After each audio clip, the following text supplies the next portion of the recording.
James.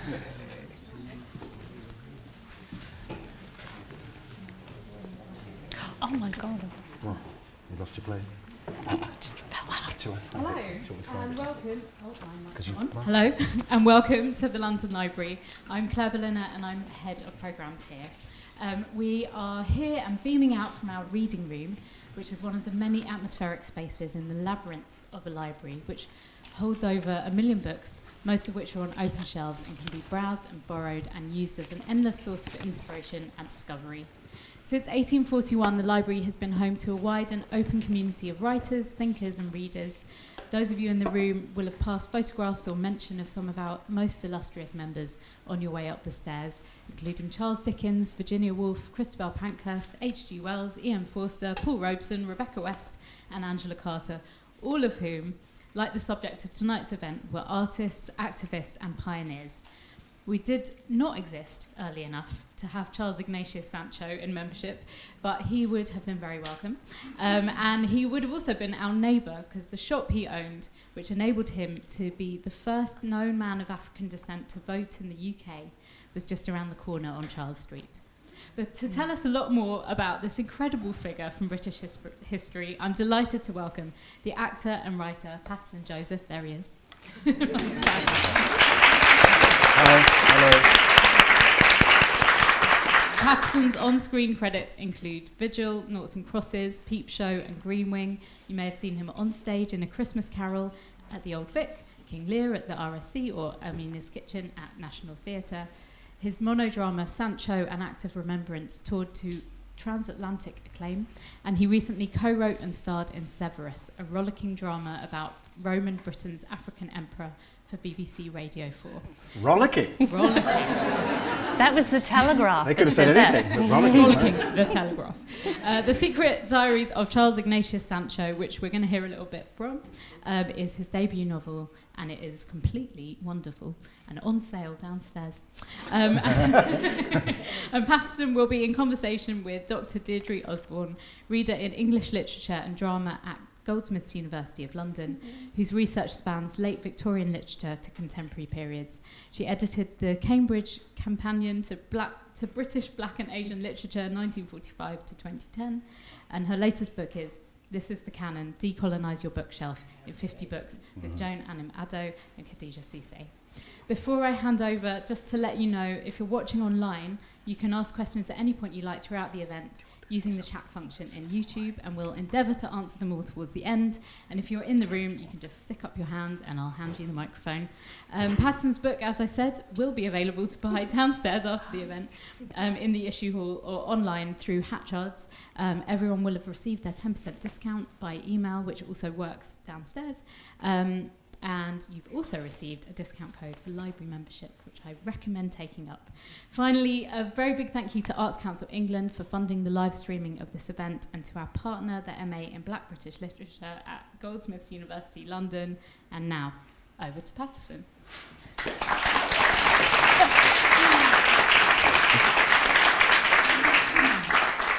Over to Deirdre. At Paterson's request, I just wanted to give a little introduction, and that is that The Secret Diaries of Charles Ignatius Sancho, with dialogue books, spans the mid to late 1700s and brings a distinctive and fresh perspective to the coming-of-age genre in a poignant, witty and bittersweet evocation of being brought to Britain, growing up here, and of finding it as a place to call home. Wow.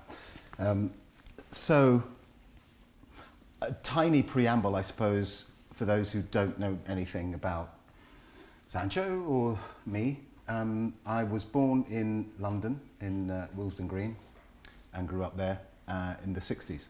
I went to school in the late 60s, and I was the only black kid, and everybody else was Irish. So I think I kind of got lucky there, really. Although they used to confuse me by saying, "Hey, Sarah James Bond film last night, it's great." Like 5.5 and go, film, F-I-L-M, F-I-L-M. My language was taken from me in many ways. My parents came from St. Lucia in the Caribbean, and they speak Creole with a W. and they wouldn't teach me, certainly after I was 3. I've got a child, so I know how much language, especially if you've got older siblings like I did, 3 older sisters and a brother, was quite strong. So language became really important to me. So when people would say things like, say ask, go on, listen to how he says it, go on, say it. And I'd go, ask. And they go, oh, yeah, after hearing how he says it, ask, like that. So I became very, very sharp about language and quite shy and taciturn, like a lot of bilingual kids who have a bit of a crisis, get a bit taciturn. So I found acting much later, but what I had never really grasped was how disjointed from the country of my birth, a country whose language I spoke and no other country that I had not left until I was 15 for a day trip to Amsterdam, which was a boys' school from Harlesden. It was carnage. So it was didn't learn any Dutch or anything, you know. So we had, I suppose I had this feeling that I wasn't quite from anywhere. I used to call St. Lucia home, you know, because you see nigger go home, you know, wogs out, painted onto brick walls when I was growing up in Willesden and Kilburn and Harlesden. So where do you belong? So I get to the age of about 35 and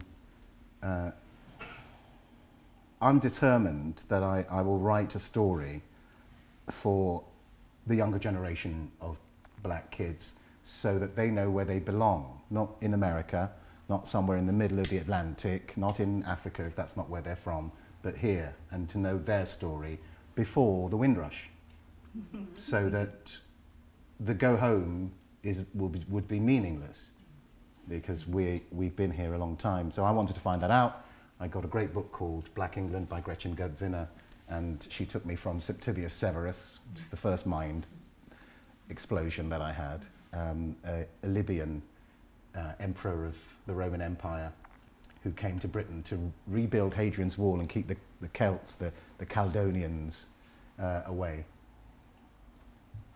And rebuilt the wall, and his sons took over. His wife, who was from Libya, was with him from Syria, was with him too. Blown away. John Blank, trumpeter to Henry VIII, very, very famous in his day, on several tapestries, joust tapestries and celebrations of the birth of the king's son. And then I find this man, painted by Gainsborough in 1768, in Bath, in 100 minutes, according to the back of the portrait. And I'm stunned by him. I'm stunned by what it looks like, first of all. I mean, it's a portrait. It's a black and white thing in Gretchen's original book. I think there's a new edition actually coming out now, and with more research, so well worth getting. Black England by Gretchen Gudzinner. And there's this man sitting like this, with this beautiful red, bright red waistcoat, gold braiding, gold buttons, dark blue frock coat, obviously heavy and expensive, hair absolutely perfectly coiffured, doesn't even look like a wig, maybe a hot iron comb, I don't know. There he is. And where's his hand, his working hand? He's a valet to the Duke of Montagu. His working hand is not, he's not holding a tray or, you know, a notebook to take down orders. He has his hand, like a man of leisure, inside his waistcoat. It's a performance by Gainsborough, obviously, like all his portraits are, but also by himself, like there he is. Is that his? Is it the livery of the Montagu family? What is this? And so when I discovered his story, it was a no-brainer to me to try to get a BAFTA. I mean, he wasn't that well known, so here I'm bringing a new character. He's obese, fat suit. He's got a speech impediment, apparently, so lift. Daniel Day-Lewis, thank you, step aside. I will accept my award, thank you, Daniel. But it didn't turn out that way. It turned out that most people didn't really want to know. So I started just writing a play by myself in my room in about 2000, and I started researching this in 99, 2000 maybe, 2003, 4 I started writing, and then I wrote a play. It took about a decade really to really get it going. I toured America. People didn't really want the story here, it seemed. I couldn't figure out why. It was so fascinating. Tried to sell it to the BBC. In fact, sold them a whole idea called Black Georgians, a whole bunch of other Black Georgians that I knew and could be connected into a great old web of a story. And the BBC, as I sat there, said, wow, I've never seen anything like it. And I said, well, let's go. And they said, well, but what's the audience? This is a fascinating story, but there's no audience. That's 2010, 2018. I get sort of dragged, really, because things are bubbling. Black Lives Matter has started around the world. There's a sense in which people need to decolonise their roster. In the production companies, I get asked by 4 or 5 companies if I would write something. It takes me about 3 weeks to stop being angry, because it's been a decade. It's been a decade and more of seething resentment. Eventually start writing one too long, My Treatment, which is meant to be a little essay that you write about what the show is going to be. 5-6 pages, the most 17 pages I did. Too long, boiled it down, 12 pages, too long. I went, I have to give up this commission and write a novel. So that's what this is. So that's that in a nutshell. But why have I written it in the form of a diary? Well, everything's public. As you know, the portrait, performance, the letters are performance because many people could read. So letters were read aloud by the man of the house or the woman of the house. Performance, not that personal in many ways. Although Sancho's letters are marvellous because he touches that edge of personal. And the play itself was a one-man show, just me, talking to the audience who'd come to see me being painted in Bath. Oh, you don't know who I am, let me talk to you who I am. I do that story, and then I take you to my grocer's store, and I talk to the customers coming in right at the end of my life. I got a vote, can't find my papers. And then I go to the hustings, public show of hands. Public, everything public. And I wondered what his inner life was like, because that's my job as an actor. You take a character like Brutus that I played in Julius Caesar, and I have to find out what a Stoic is, what kind of times he lived in, what other people like him were doing, what kind of rank was he, what did that mean in terms of class, what were the things he said, what is a Stoic? Oh, a Stoic is just somebody who's completely calm. No, it's somebody who has all the passions, and yet they keep them under control as a philosophy of life. But it's all going on underneath. Oh, that's an interesting character to play. So that's what I do as an actor. Even somebody as shallow as Johnson from Peep Show, some of you will know. Obviously, you've got to think, how can anybody be such an awful person and still think of themselves as a hero? Well, obviously, it came quite easily in the end. But there is a imperative for me with all characters to find out what's going on, really going on, despite what they say. And so that's what this is. It's a sort of interrogation, really, of a mind of a man who's separated from his people, largely because he was in upper echelon circles and yet knew slavery and knew a time when he could easily be taken off the streets by a thief taker. And I have a horrible one in here, a guy called Jonathan Sill, or slave catchers, sometimes they were called.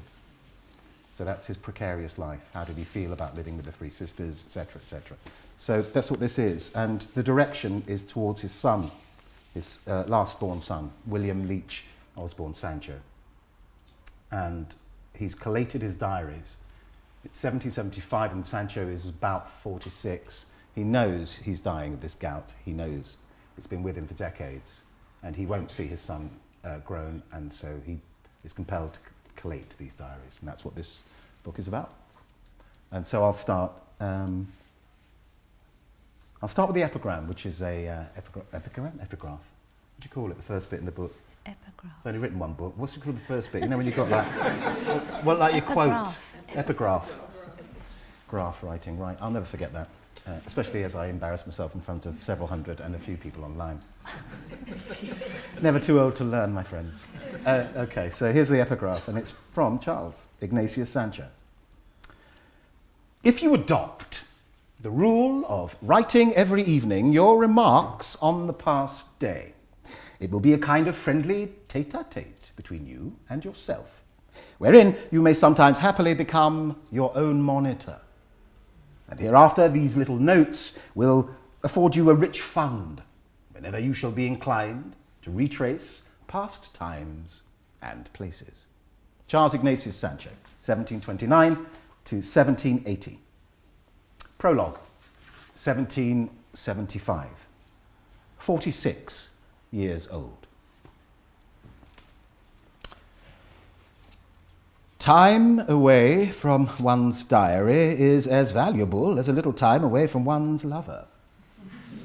Absence not only softens the tender feelings toward the beloved other, It also provides the benefit of perspective that renders the object of affection so much more precious and beautified.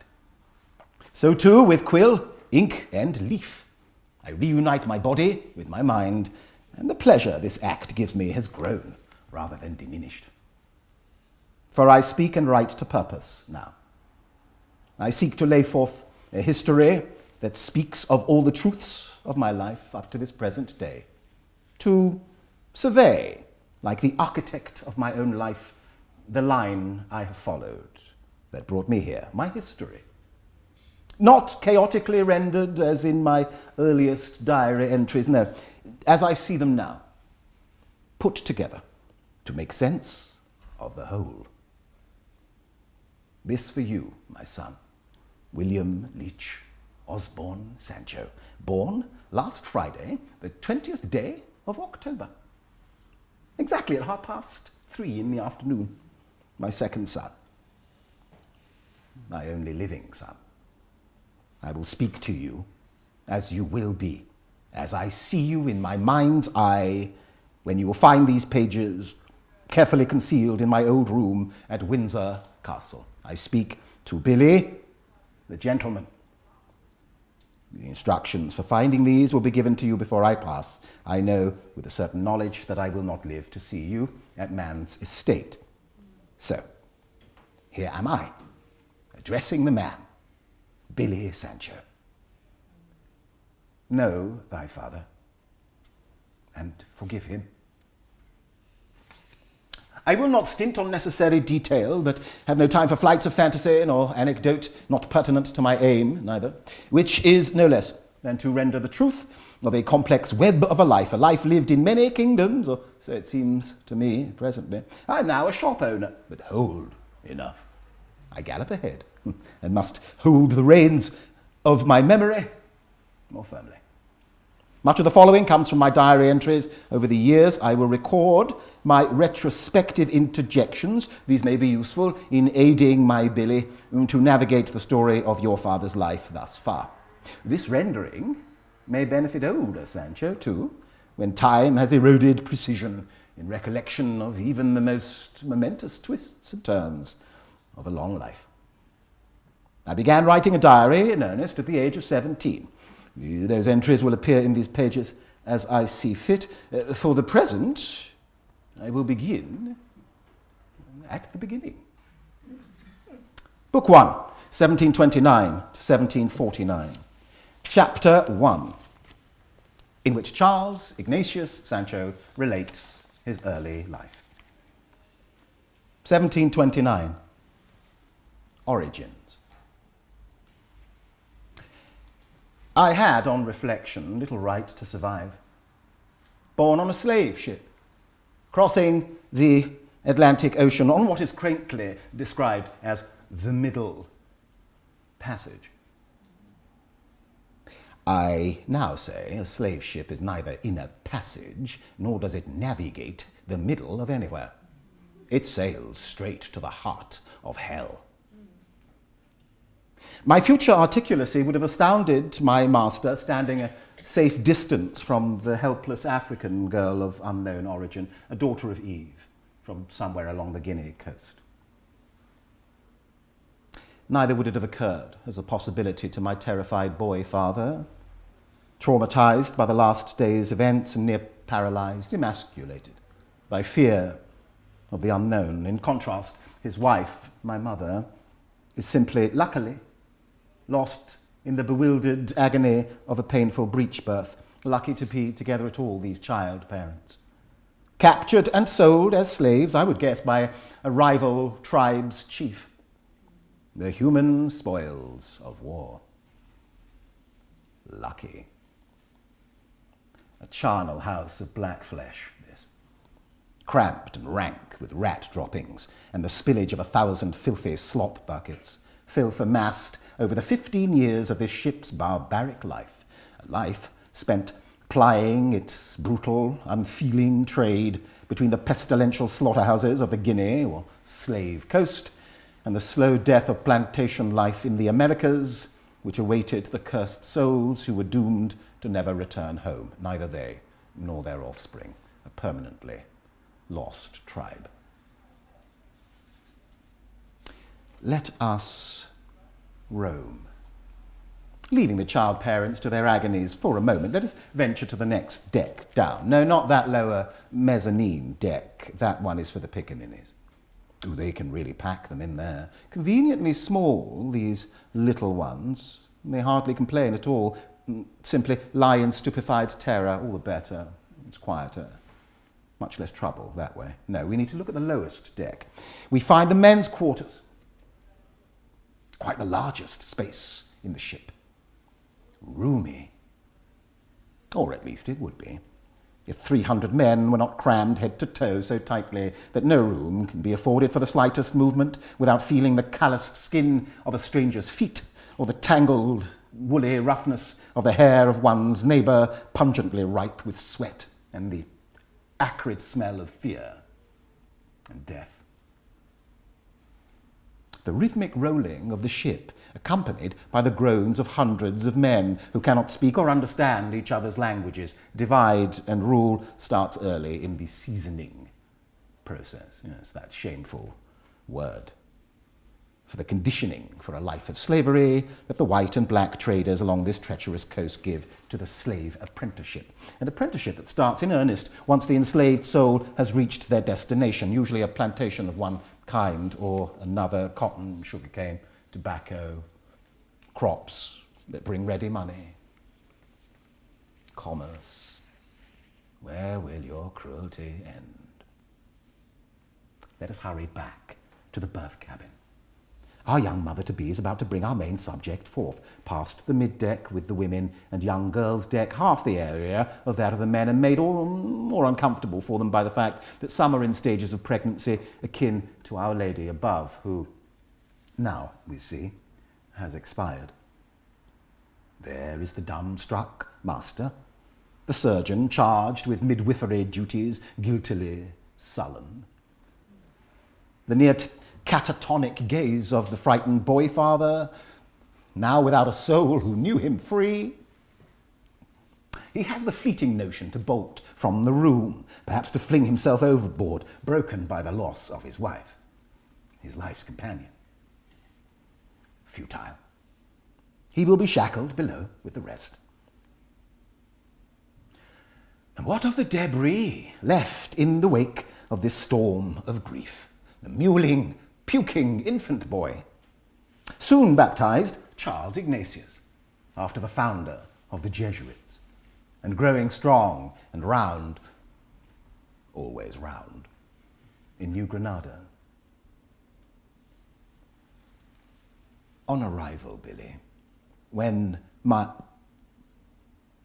first my father, your grandfather, saw that the colour of the majority of labourers on that benighted dock matched his own, he set his eye on a dozing overseer's unguarded scabbard, seized the man's sword, then swiftly slipped the blade from his own guts to his heart before any had time to register the act.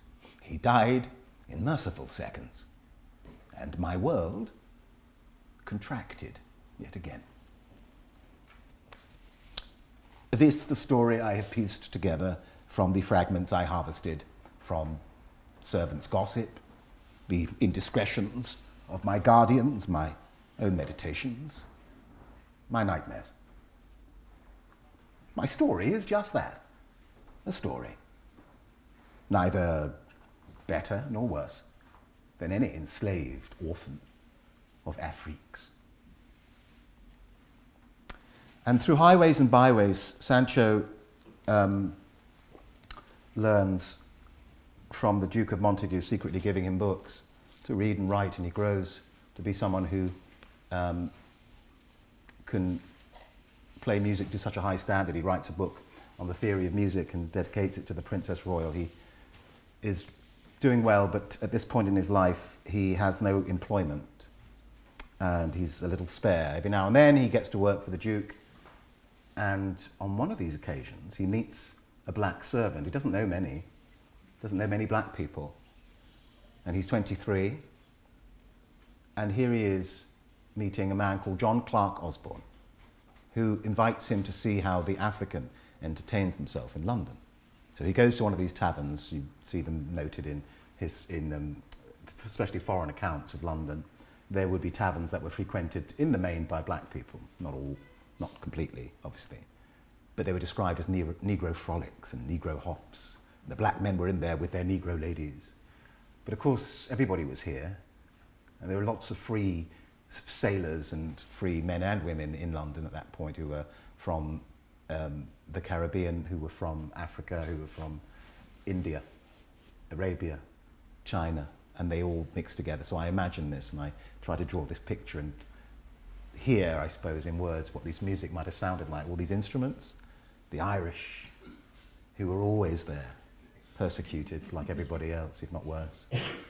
And so he meets John Clark Osborne, and John Clark Osborne introduces him to two ladies. One is John's wife, Mary, and the other is their daughter. Would you like to have a drink of water, my dear? Are you all right?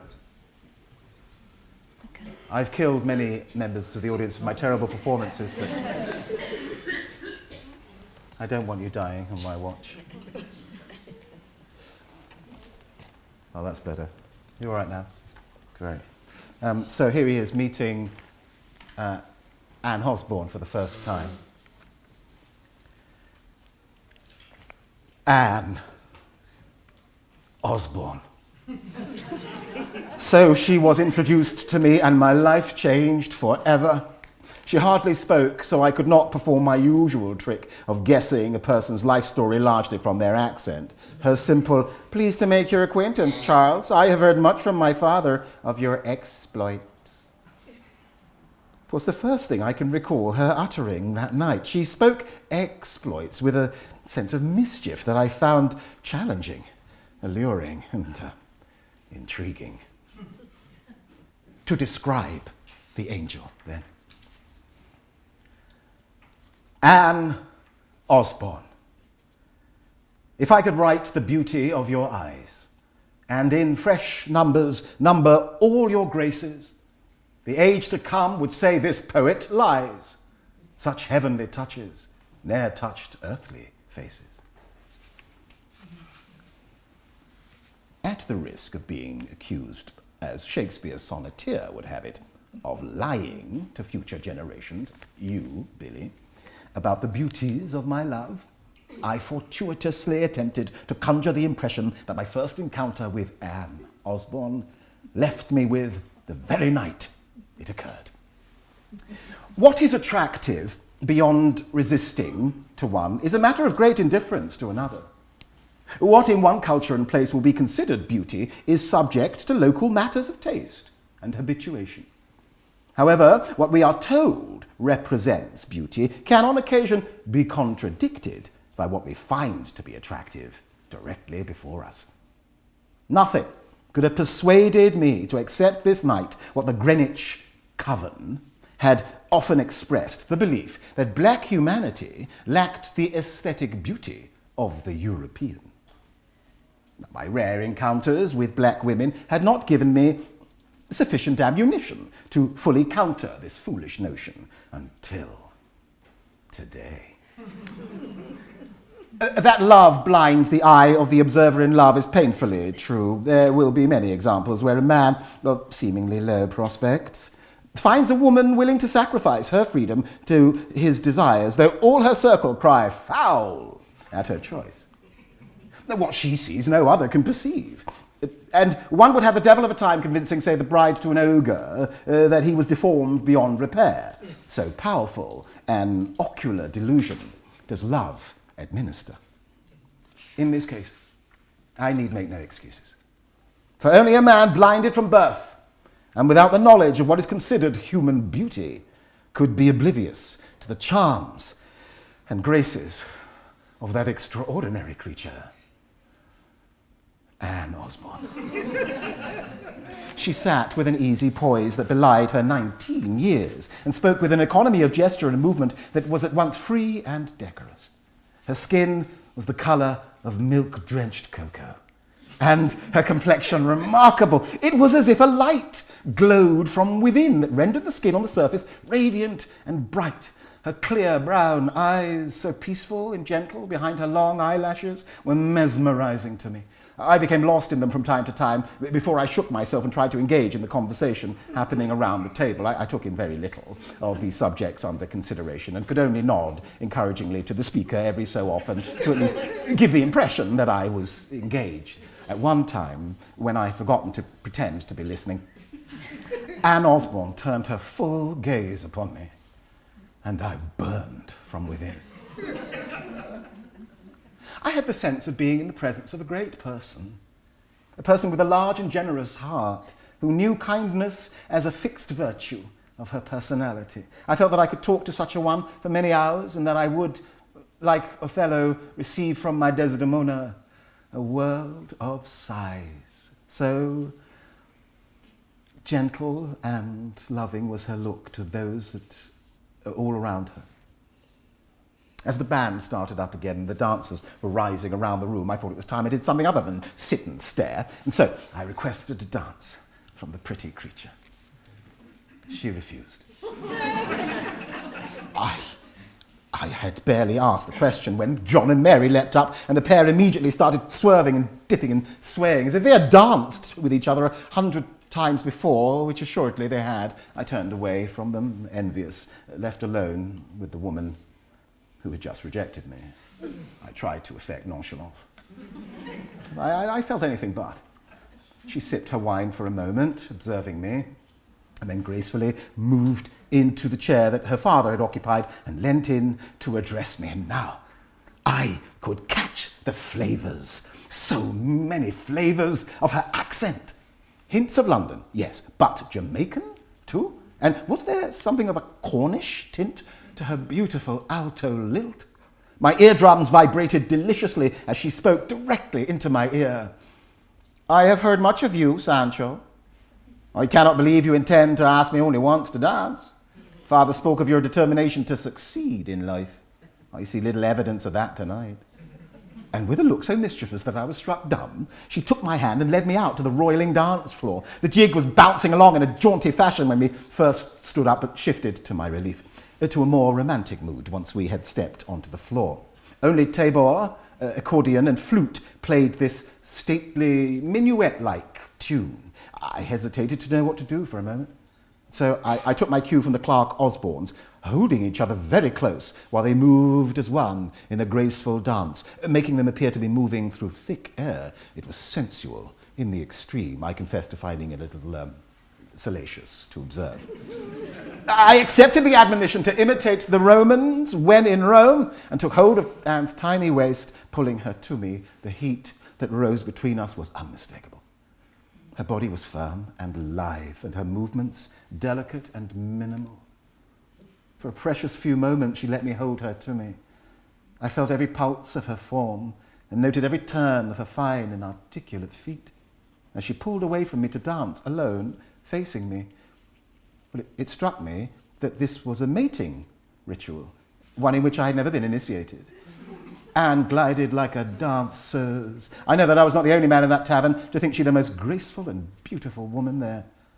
This mating music had no firm time signature and seemed to be made up of a series of romantic musical phrases, spliced together to make a whole. The result was a piece full of twists and turns, the rhythm ephemeral, unless one listened carefully to the percussion that continued, rumbling gently in the background. Anne returned to me, let me hold her once again, her body relaxing under my tentative leading. We moved across the floor as one. I smiled at her, and I was gratified to see that she found me amusing. The look she turned up to me at that moment had me lost for words, thought, action. I barely registered the end of the deliciously long tune and was surprised, therefore, to see that folks were preparing to leave the establishment. The instruments were being tidied away, even as we arrived back to our seats. Anne curtsied to me as she departed with her mother, and I was left wondering if I would ever see her again. Clark Osborne took me by the arm and led me to the counter where he bought us 2 final glasses of whiskey. All Mr. Clark Osborne would offer the lovelorn swain was, poor Sancho. I see which way it lies with you. Take heart, soldier. You might see her again once she returns in spring from Scotland. with her mistress. Spring, I thought. Far off spring. Well, little did I know, Billy, that your mother and I would have to endure many obstacles in several years before our second encounter. What follows are the edited letters we wrote to one another in those intervening years. Thank you very much.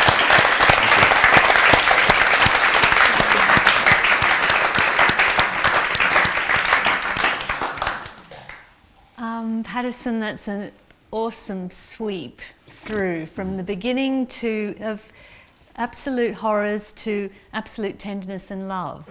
And I just wondered how you as a writer approached this, because it's risk-taking work, because you're working with someone who really existed, you're working with the letters that he wrote, and yet you're inventing a wonderful inner life for him that knows no bounds, really. And so I wondered what was the springboard into being able to generate that sort of complexity? I think all people who create anything put a lot of themselves in it, and even though you don't think you are, you often are by accident. And I've accidentally, I suppose, poured myself into this character that I found strange and kind of opposite to me in many ways. But like with all characters, you have to find a thing about them that you connect with and can understand and empathize almost with, even if their worldview might be skewed, not like yours. And that's what I did with Sancho. And because I've been living with him for 22 years, it's more like a possession, you know. You came to the Waterstones launch, where I decided, like a fool, I mean, or like an actor really, because Waterstone says, do you have any costume we could put in the window? And I went, do I have any costume? Have you seen my wardrobe? And it literally is in my wardrobe, you know, from doing the one-man show. So I dressed up Sancho and I came outside. I didn't know what I was going to do. In fact, I was just fixing lights. My cousins were coming in to Waterstones. I was like, give me a minute. I was sweating, no costume on, fixing lights. And I went out. But what was beautiful about it was I did about 10 minutes of just being Sancho.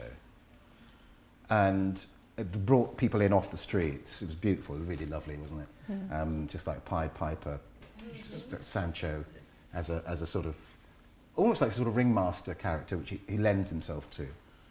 And we got upstairs, and then at one point I did a foolish thing, and I just went, because I didn't know how to end this nonsense, and I went, so before your very eyes I will transform myself into the actor and writer, Paterson Joseph. And I just said,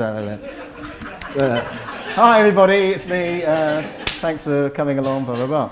And then within about a minute, I was going like this. I didn't even know that I was doing it, but for about a minute afterwards, I was going, so I will tell you the story of Ignatius Sancho. Oh, I've done it again.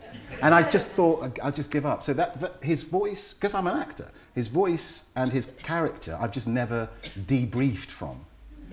Like most of the characters I literally do. In fact, there's a book I've written called Julius Caesar and Me, and it's about a show we did at Julius Caesar for the Royal Shakespeare Company. But I talk about debriefing because the characters elided slightly in that. Thankfully, the beautiful actor Cyril Henry signed off on it, but you know, that Cassius Brutus relationship, which is so antagonistic, eventually, but it's a brotherly relationship that becomes antagonistic, and we went through that whole cycle. He's my brother, he's always was my brother, but it was about debriefing, and I never have done that with Sancho because I've not had time to do it. I was playing a character on a TV show called Timeless, and I was meant to be this sort of, oh my gosh, talk about bad casting, this genius, you know, Elon Musk type character, you know. And I was doing some lines for that whilst I was learning more of the one-man show, because I'd just been rewriting it. I was about to tour America again with it. And I kept on thinking, you're not playing Connor Mason, the character. You're playing Ignatius Sancho playing Connor Mason. you have to stop this. This is wrong. Stop this. So it really was. It was like a creepy moment. I think I was in California, but it was like a really creepy nighttime moment where I was like, you're properly possessed by this guy.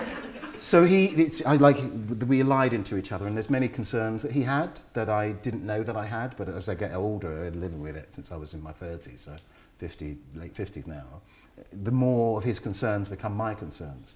What's happening to the next generation? Like, if I narrow it down to the arts and theatre, it's like when I came out with people like my brother there, Will Johnson, a little bit younger than me though, but he came out. David Harewood, Lenny James, these are my contemporaries, Adrian Lester. There was a real sense that we were just going to take theatre, because there was all that, oh, well, black people, they're okay, but they can't do the language. They can't handle the language, something about the physiognomy, I don't know.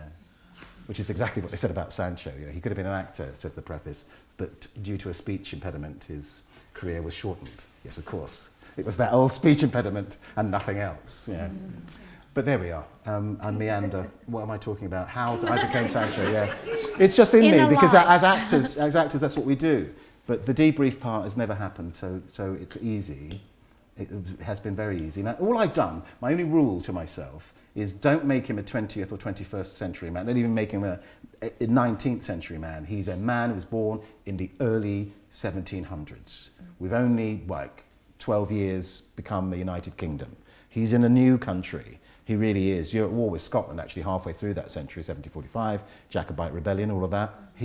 Montague's part of all of that. Montague, the guy who sponsored him, is Keeper of the King's Ordnance, goes to war, does all that stuff. So he's that guy, and so there is, the emphasis was on me to keep him in his time, because it's easy to sort of exploit him as a sort of cipher for something I want to say. I mean, clearly there will be things in there that are me, in my experience of being othered and racism. I have to take that personally. What does that feel like? Then how do you react? I would react like this. Sancho reacted like that. That's the job. That's the job of, I think, most writers, except I go overboard because I'm an actor and a sponge, because I have no personality of my own. Isn't that right, Will? Thumbs up from Will, he knows. Empty shell. But one thing, tonight is the anniversary of Billy's birth. Yeah. Oh, they're amazing. Yeah. Amazing. And That's an amazing you coincidence. dedicated this book to your son. I did, yeah. And I always press you on this, about this being a novel of fathers and sons. Yes. And the way in which it's so, it is loving, it is, he adores his children, and the fact that he has his son as the addressee throughout the entire book, that's what drives it through. And so, what do you think you've made as an inroad, therefore, into literature, in having this black character from history at a crossroads with the present, really? Yes. In terms of this strong father and son relationship, which doesn't really happen until the end of the book, in a way, but it drives the whole narrative, plot line. Well, I suppose I was oblivious to it.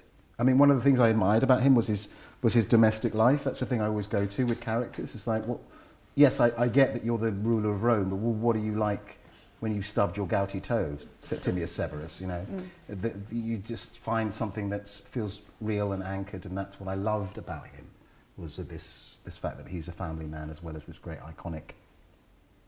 iconic figure. But you want to make them bite-sized, don't you? You don't want... I mean, it's the thing about making heroes perfect. I just don't buy it, because we're all flawed. So that's him as a character too. His layers are all, he's a multi-layered character, but he's not a perfect character.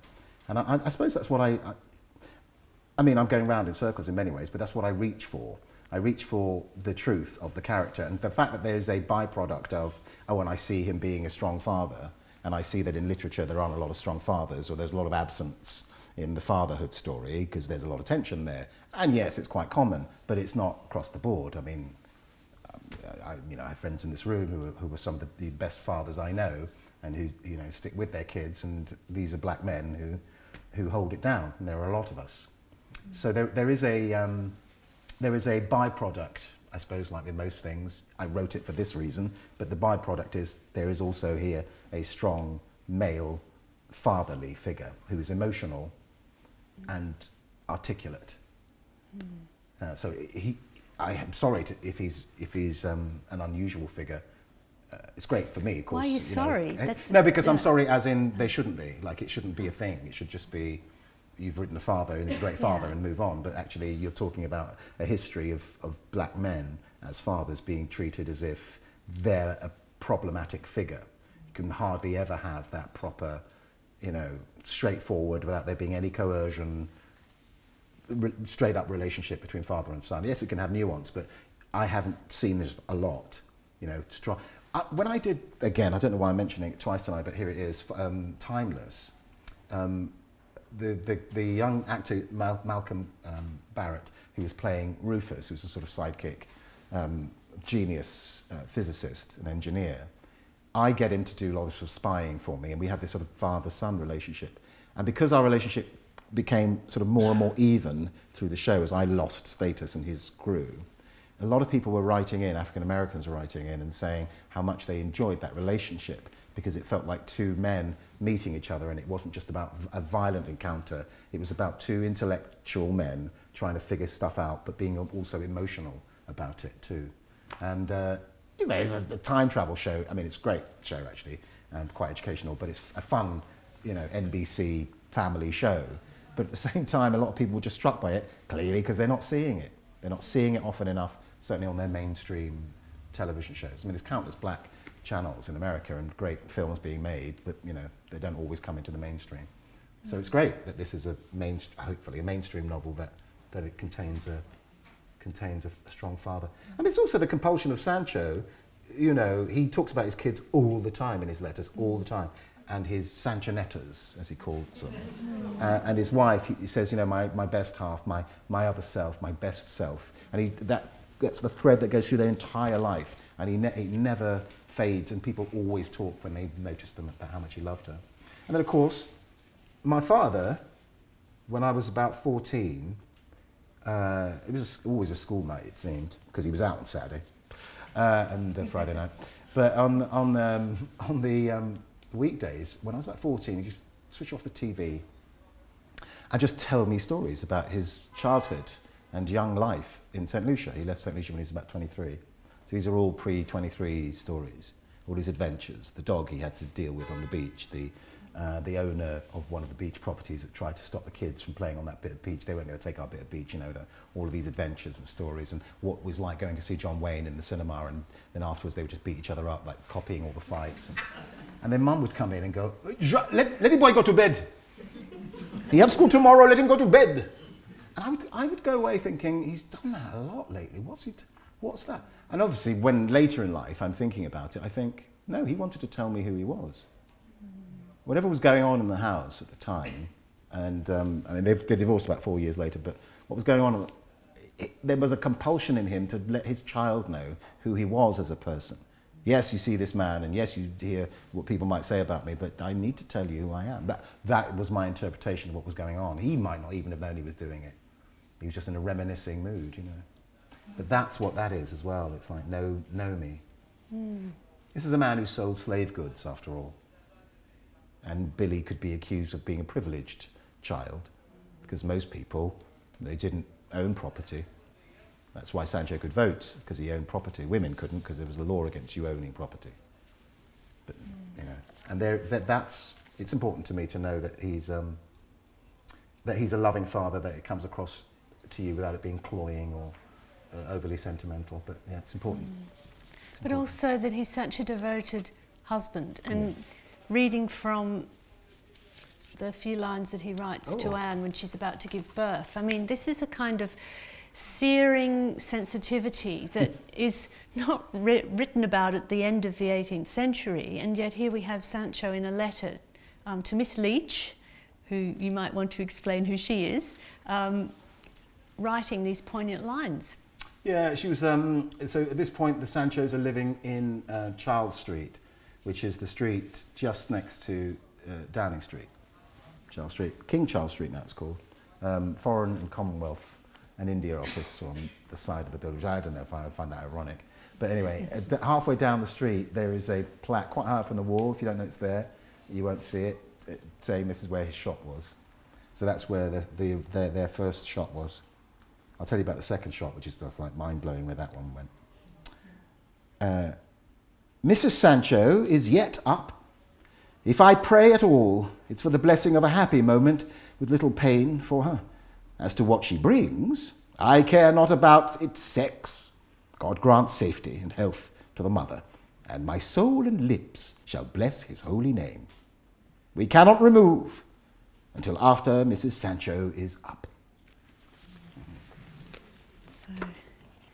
And I wondered too about the way in which this is very much like the period of the novel of sensibility that's coming out. Oh, yeah. And all of the delicacy around that, characters deeply moved by sympathy for their fellow man or woman, and also reacting to works of art, to music, and the way in which Sancho is clearly of that kind of period, and you've captured it in this novel.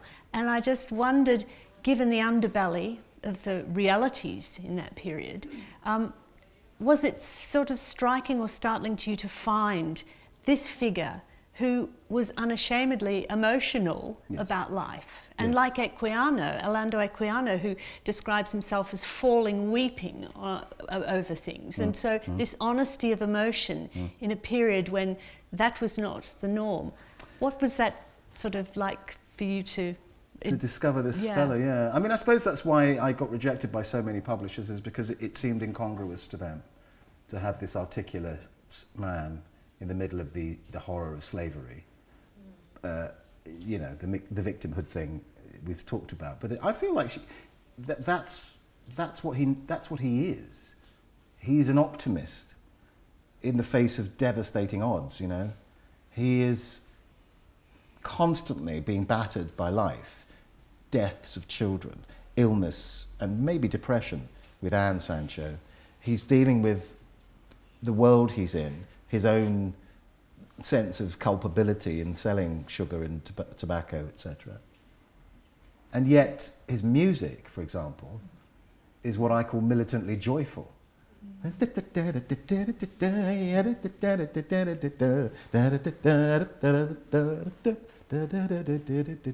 dance music and cotillions and reels, and he'll have instructions for all around. Each gentleman turn his partner, balance and rigadoon step. Each gentleman turn his partner the other way, balance and rigadoon step. He's got all these dance instructions. So there's something going on, I think, that his music's not dirgy and heavy.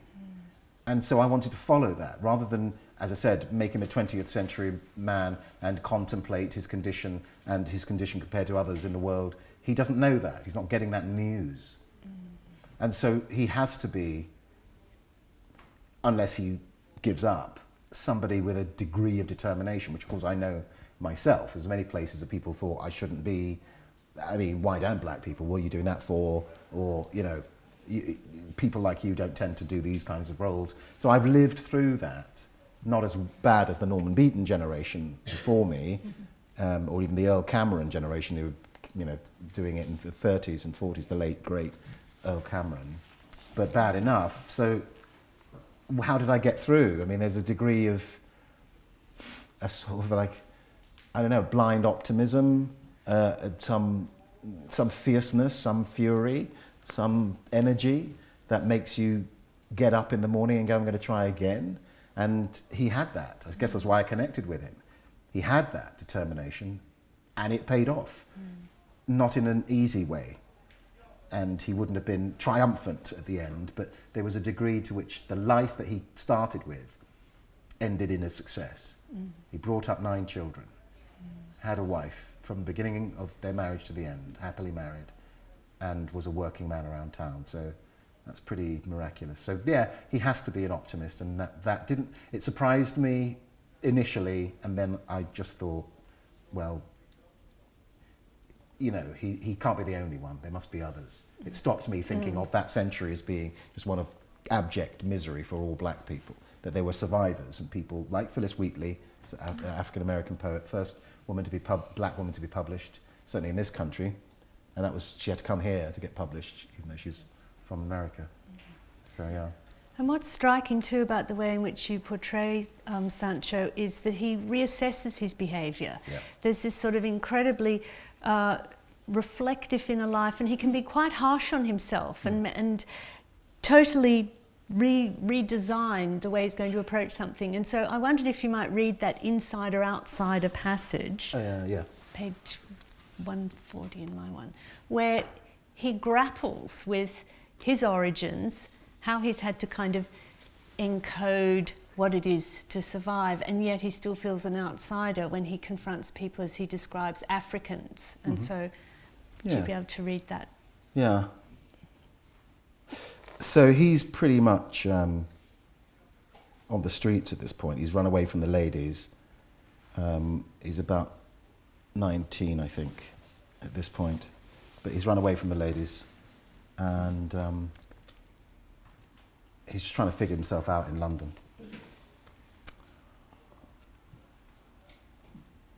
Drury Lane was as far as I dared venture south, as I feared the sisters might be in town for a brief visit, and they hardly ever ventured further north than Pall Mall. A greater deterrent still was that a mere stone's throw from the taverns and inns lay the Strand, and east of that, Fleet Street. Folks informed me that Fleet Street was home to at least one tavern frequented in the main by blacks, Indiamen, Arabs, and all other earthly races. I felt my foreignness to these unmet people in a way I hardly ever felt with English folk. Europeans peopled my world, and I knew them, knew what to expect of them in many given circumstances, knew what they thought of me the moment I opened my mouth, and even before, as they regarded the colour of my skin and adjusted their behaviour accordingly. But my fear of those who looked like me, a fear that they would judge me for not suffering, had kept me from making any deep friendships with the black servants I had known since Duke John had rescued me in Blackheath Park. Rio Montague was home in St. Kitts, sent back on his request to be reunited with his people. I knew nothing of these ties in my life.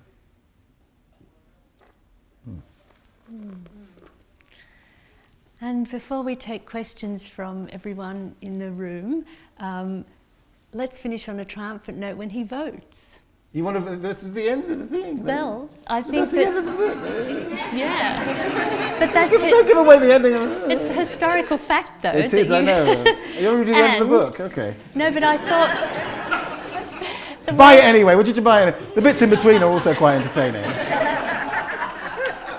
But you were introduced as the first you've asked me how I got to it. Man of African descent who voted. So, but I just thought the power of that, the way that reflects very much into the present. I'm not trying to do what you said you didn't do, which is put the present plonked onto the past, but this idea of paperwork and how it seems to define one's citizenship. It reverberates from that period onwards. And I know that when you were touring in the monodrama... In Washington, it's the first time I ever heard that. These 4 African-American women stood up and said, son, this story of finding your papers is not an old story, it's happening to us now. We have to prove we're American citizens to be able to vote. This is 2016. I was like stunned. I mean, of course I knew it, but to hear them say that this play and his story resonated with them was just, it was sort of life-changing, and it stopped me thinking that the play was a museum piece, because of course when I started writing it in 1999 we were living in a post-racist world. Do you remember that? Those heady days. But yeah, there was an old story, who cares? But these women just proved to me instantly that it meant something now. So, who would like to ask some questions? We actually have one online.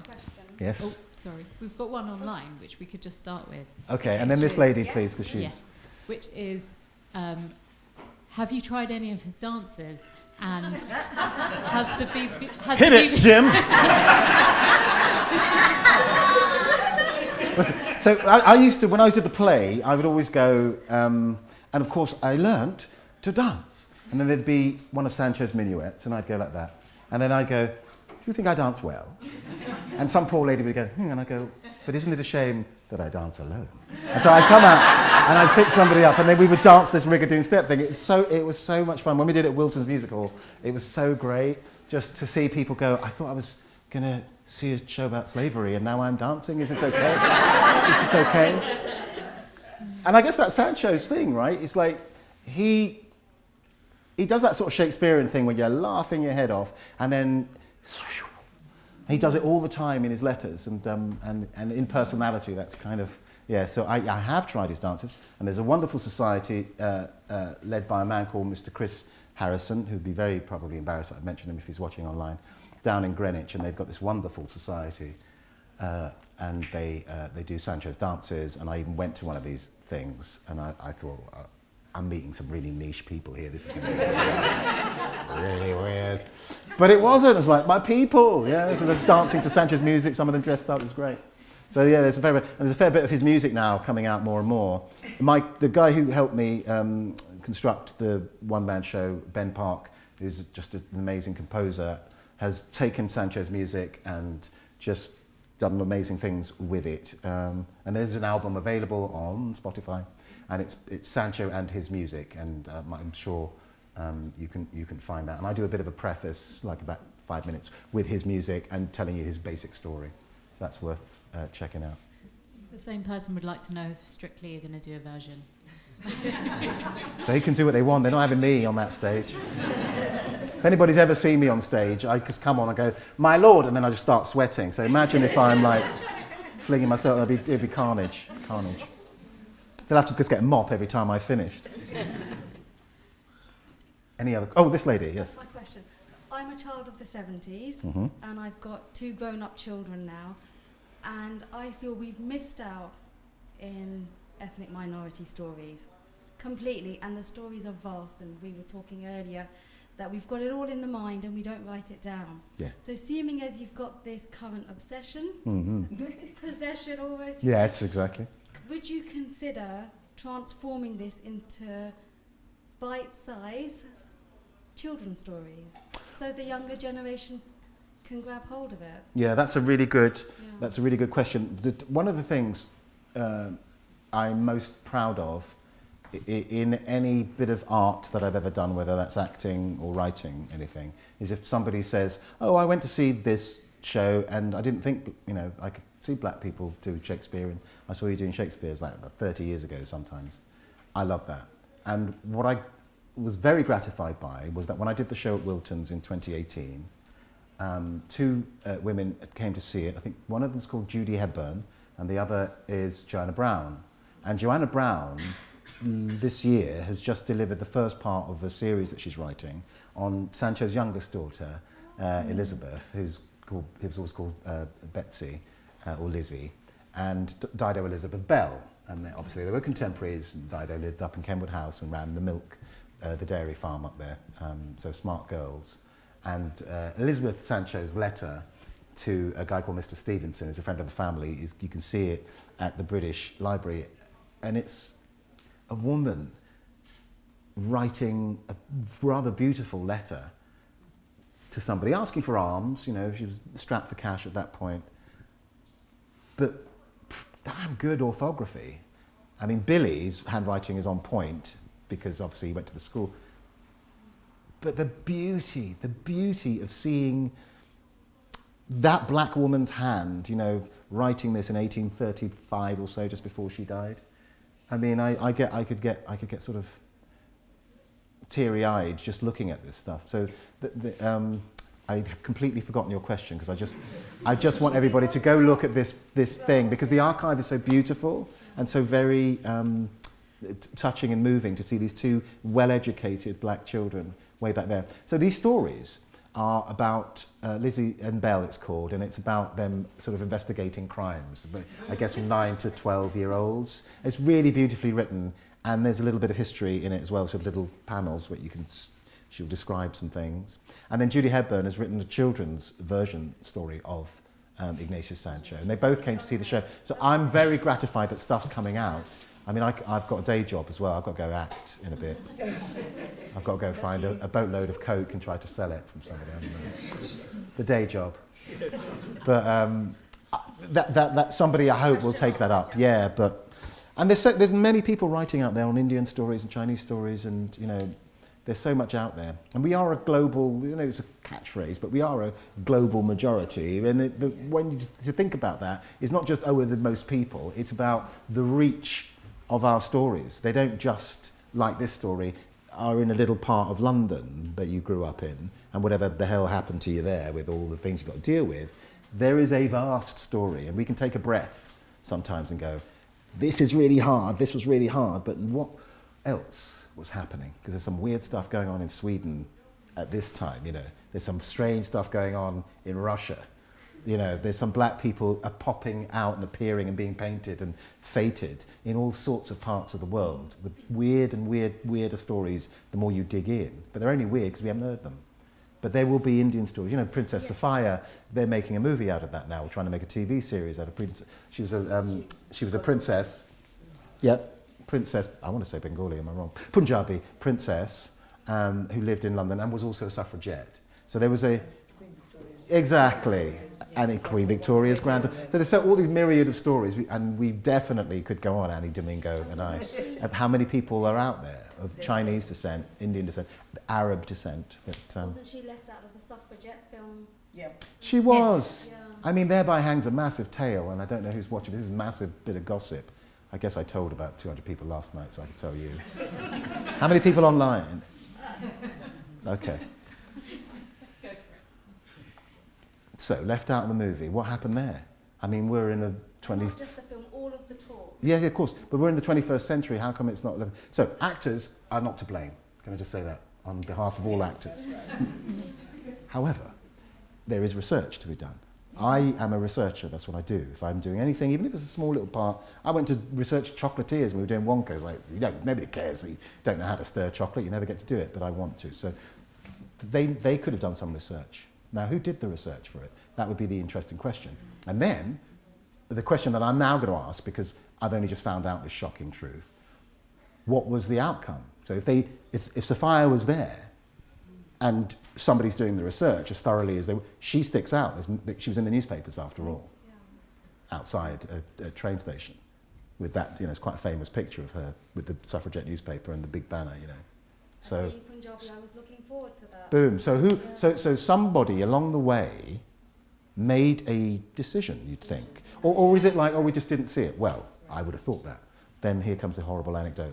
How much time have we got? We've always got time for an anecdote. Wow. This one's a doozy. Turn down the lights.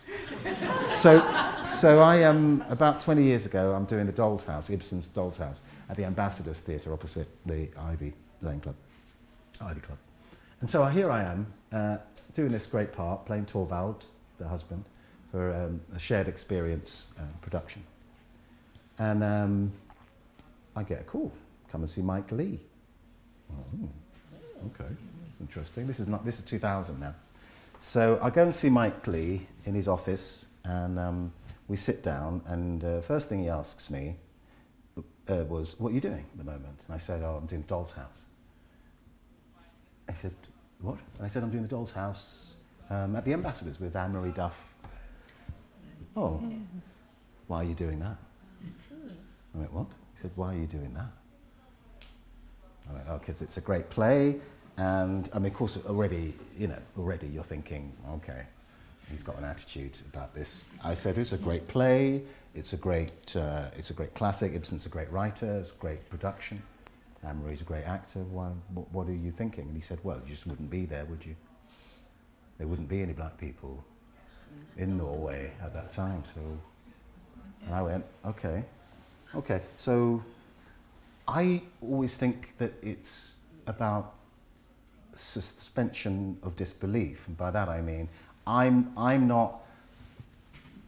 If you're Hamlet, you're not a Danish person, who's you are pretending to be. You might be from Scunthorpe, it doesn't matter, but you are playing Hamlet. So it's a suspension of disbelief, right? You're not going to ask somebody's credentials. You're literally not going to go, I want a Danish guy to play Hamlet, or no one.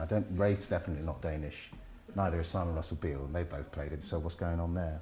So I said to him, well, I don't want to play kids from Willesden Green whose parents are from St. Lucia. I know what that is. I like to play other people. And I reel off all the other people I played. And in the end of it, he just went, no, I think people should be where they would be.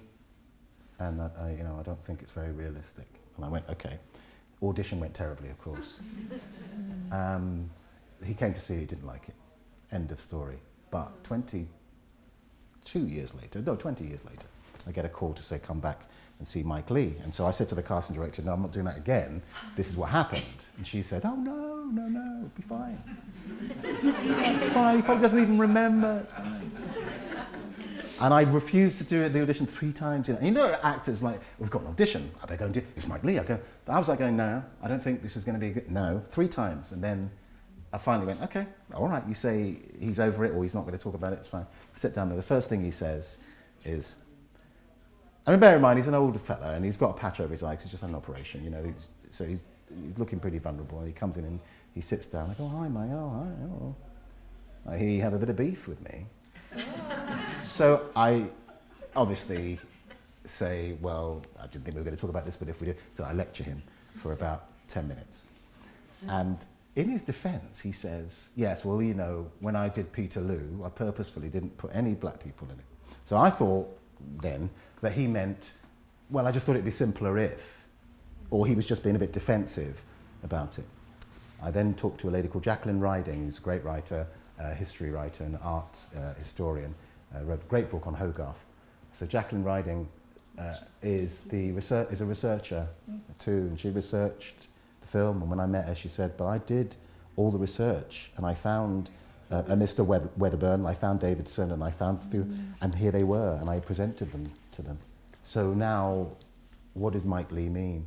And this happens across the board, where somebody says, well, there were no black people fighting or Indian people fighting in the First World War. Well, what are you saying? You don't remember it, so what are you thinking of? Well, I've seen the pictures of the VE parade and people were marching and there was no black people or Indian people there. Yeah, but didn't you not know the general who was in charge of that VE parade here in England said no brown people, it will offend the populace. So now your memory is a picture curated to take those people out. So you watch Peterloo and somebody will swear blind if I did a production and I put those guys in there, that I'm elbowing it in, it's some sort of woke agenda.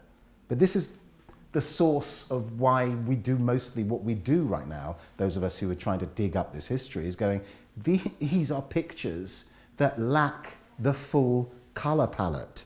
You've given us sepia at best.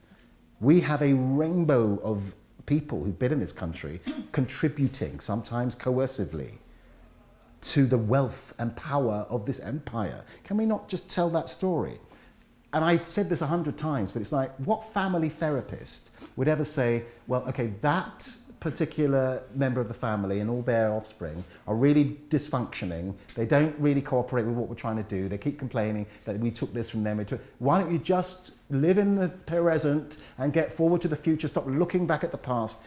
What therapist is going to say burying is the best kind of therapy? Bury it, and the deeper you can bury it, the better. Let's not talk about it. And black and white people are saying that. Let's move on. You can't until you see the full picture. And it's people going, well, we don't need that, or that looks a bit messy, or I'm going to have to explain that. So is not an act of aggressive racism, but its outcome is completely racist because you're whitewashing history by kicking these people out. And it's not the picture of the family. You know, there's members with their faces scratched out. We need to see who everybody is. Absolutely. Yeah. Thank you. We have time for one question. Way out the back. Oh. I'll try and be briefer.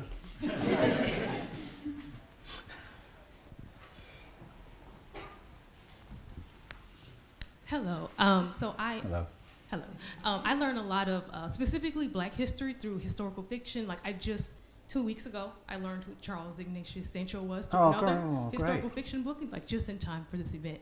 But I'm curious because in the start of the book, you mentioned that you're adding to the growing canon of historical fiction, and I was wondering what other figures or time periods in British history or just Black history in general you'd love to get this similar treatment. Well, I mean, Deirdre's the queen of knowing what the canon is. I mean, her book, This is the Canon, she co-wrote with Joan Anamadu and Khadija Cisse. Lovely. This is a marvellous book, and it will make you feel guilty because there's just so many books in there that you just haven't even heard of. So I would dig into that. Gretchen Gertziner's book, Black England, is a must. I think there's even a hardback colour, you know, much more colour illustrations and printings in it. Black England, yeah. David Dabby-Dean's work. Oh, I love David Progress. Dabby-Dean. Hogarth's Blacks, David Dabby-Dean. I mean, obviously, you sound as if you're from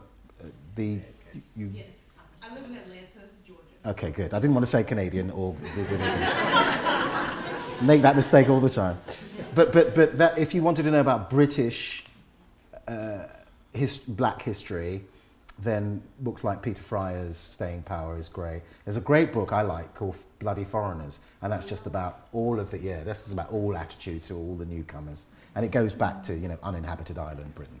So it's a really good read. And what was that? That's right. Yes, nice, good memory. And well, then if you know that one, you must know another book that you could throw her way. But a brilliant book is Steve Martin, S.I. Martin's Incomparable World, which is actually... okay, good. This is great. These connections, because I'm a part-time writer, or obviously it was lockdown, I managed to write it. I'm an actor, that's what I've been doing. It just so happens I love this character, so I've been doing this. So I've been introduced to this world, and don't think of me as being some sort of expert. These are new things to me. And also history is just so bizarre. Like, it's so bizarre, you think you've locked it down. This is what happened, this is how many children this person had. There you go. And then the next week somebody goes, oh, have you seen this? And it's like a birth certificate for 2 more kids. Which is literally what happened. Literally what happened. And of course, I'm layering the kids, they're coming at the right time emotionally. I think I get it all going on. And then the New College of the Humanities, these geniuses down in St. Catherine Dock, discover 2 Sancho children, an older one, Mary Ann, and an eldest son called Thomas Johnson. Of course he's called Thomas Johnson. But they both lived 100 years. I mean, like, she lived to be 54. No, he was 54. She died when she was 46. We have birth dates, death dates, nothing between. 100 years of history somewhere in there. So, yeah, it's an infinite source. But, yeah, get digging. I'm really envious of the beginning. Yeah. Yeah. Yeah, I mean, there's one thing to say about Americans. Because I toured there. And I know, I'm surrounded. And one of them's very close. But it was the shock of I went to the National Black Theatre in Harlem.